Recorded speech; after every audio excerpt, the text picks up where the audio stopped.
रुकत नहीं के हो दिलवा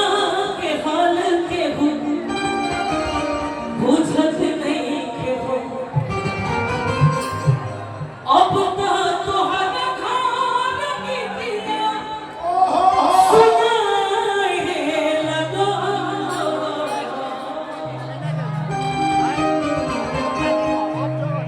हरा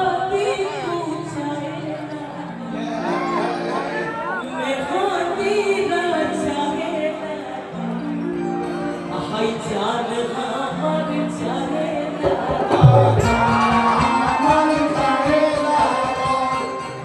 ये गाना आप सब सुनम जा हमको बहुत आशा पूरा विश्वास है काकी जी हेलो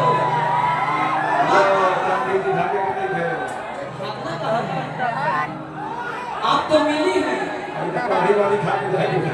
हाँ आप बैठिए सोनिया जी को मैंने इसलिए बुलाया कि मैंने गाना इनके साथ किया है क्या बात मैं आपका एक्टिंग का बहुत फैन है आप अगर सैंडल पहनी है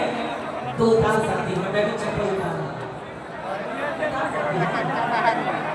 मतलब इसमें क्या एक्टिंग बाकी जी सैंडल का उठा के हैंडल पर हो जाएगी